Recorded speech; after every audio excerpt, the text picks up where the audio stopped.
So without any further delay, I'm going to go right down to the questions. First of all, I would start with what drew you to the finding of Bike Bazaar? How has your knowledge and experience at Bajaj came into play while setting up the business? Yeah, so actually, I have to go back a little to answer this question.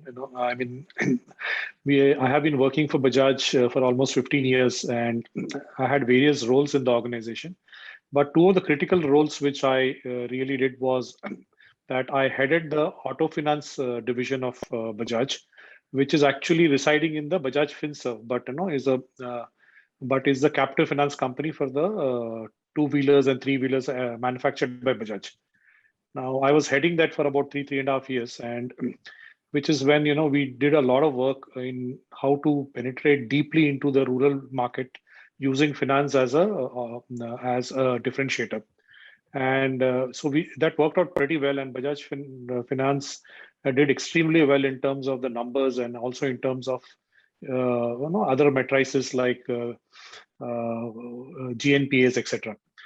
After that, I shifted actually and became the president of the Bajaj Auto two-wheeler business, which is basically the front end involving the entire sales, service, spares, dealer management, marketing, brand building, etc.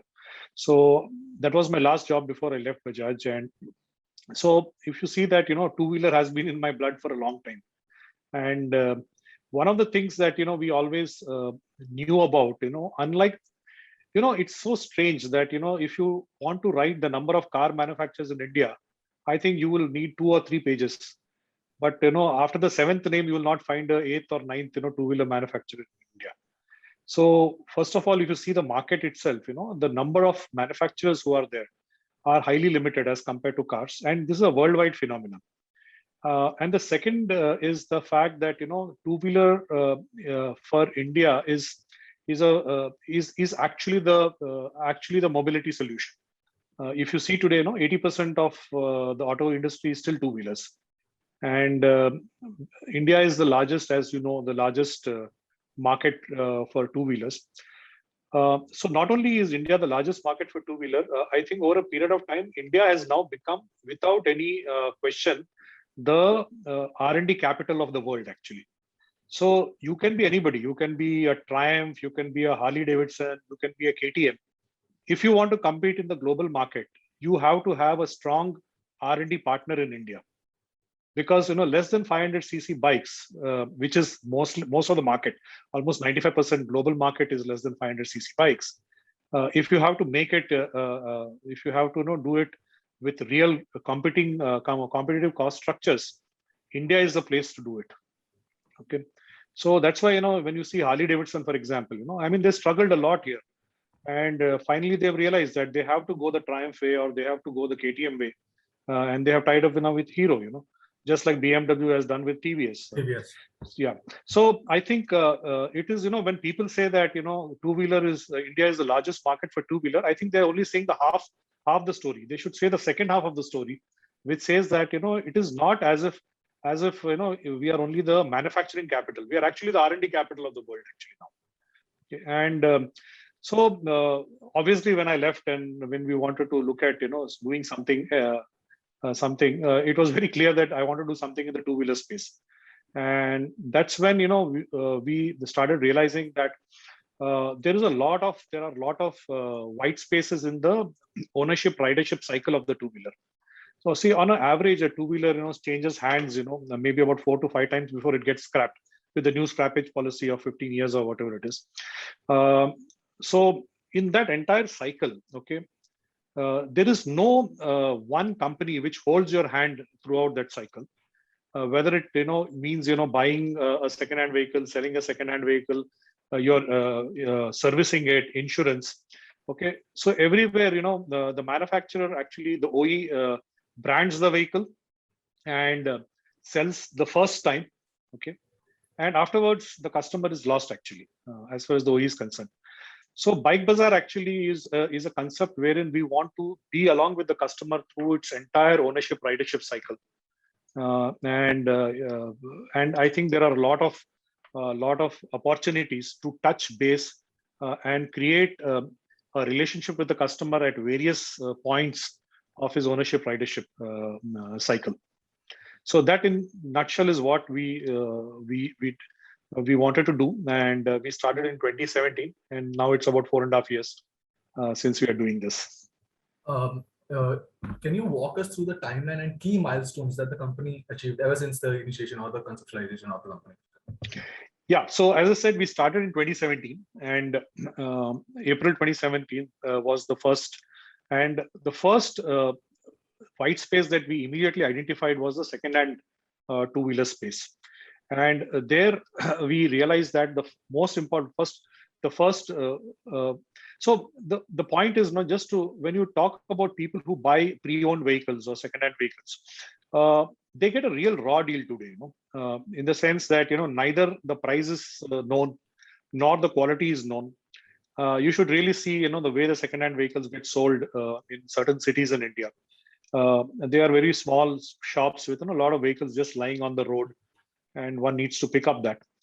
And you'll be very surprised to know that even these what you call so-called, we say, unorganized retail outlets are there only in 7 or 8 cities in India. The moment you go to the 9th city or 10th city, even this is not there actually. Okay, so it's a market which is waiting to be institutionalized, but it's not as easy as the car second-hand market, because the car ticket size is at least 3.5 lakhs, the second-hand car ticket size. And how do you do a business which is where the ticket size is hardly about 40,000-45,000. In fact, the average ticket size that we deal with is about 35,000-40,000 in fact.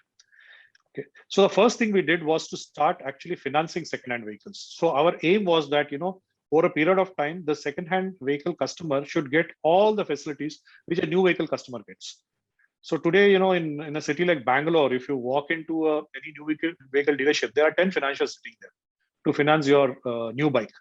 But the moment you go to one of the second-hand markets, there's nobody there actually. And so that's how we started building what we called it as Wheels EMI branding at that time. We built an entire second-hand franchisee, and today we are the largest second-hand financier in India. We are present in about 450 dealerships across India. These dealerships are, as I said, unorganized retail outlets, and that's how we started. So that was our first timeline. Obviously, in the second-hand vehicle, when you are doing it, you have to have very cost-effective ways of evaluating the vehicle. Okay. Again, when you compare with the car, you can always send a person to evaluate the vehicle because it's a 3.5 lakh product. But if you want to do a 35,000 rupee loan, you need technology actually to start evaluating it. So we build a very robust technology wherein remotely we are able to assess the vehicle. We are able to also give a particular value to the vehicle, and depending on that, we finance the vehicle. So that's how we started, and we started doing this. Over a period of time, we also realized that the same customer needs a loan many a times, which like a personal loan, which we can give it on the vehicle itself. So it's a customer who already has taken a loan from us, and we can, after he repays the loan or close to his repayment tenure getting ended, we can always do a top up, and we start doing that. And that portfolio behaves extremely well because the customer is already known to you, and you are able to very quickly turn him around and give him a small ticket loan. So the second-hand vehicle business, that's how we started. About 2 years down the line, we also said that there is this big open space again in the rural market for new two-wheelers. So we started working on that, and today almost 60 to 70% of our business is coming from rural new two-wheelers. We are tied up with Hero, we are tied up with Honda, we are tied up with TVS, and our specialization is basically doing customers who are not banking friendly or who do not have great banking relationships. So these are the kind of customers we actually pick up and finance them. And we have a very unique patented, not patented, I would say, unique model called direct collection model, which is what we run for these rural customers, basically. Then over a period of time, we also started adding the other aspects of ownership ridership. We today have almost about 10 odd showrooms, which are franchisee showrooms, which buy and sell second-hand vehicles under the brand of Bike Bazaar. This will go to about 35, 36 numbers showrooms this year itself. And next year it will be in over 200 numbers. We'll have these franchisees who will buy and sell second-hand vehicles, and it's a complete package there, because financing is available, valuation of the vehicle is is available through the technology, and also we are developing franchises for service, both service which happens at garage levels or service which happens at the doorstep level, both. So Bike Bazaar then starts becoming a complete solution for the customer. A wholesome solution, yeah. Wholesome solution for the customer. As I said, the ridership ownership cycle is something that we look at the customer, and we are able to see people in the startup world talk something about CAC. They talk about customer acquisition cost. Okay, we actually are saying that we follow the bike rather than the customer. So the moment you have the bike, a new bike is sold.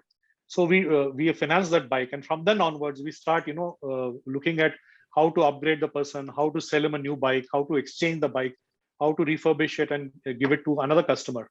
Okay, and keep on doing that, and do the insurance on it, do the service on it. So, and the spares which are required along with it. So that's the entire life cycle that we follow.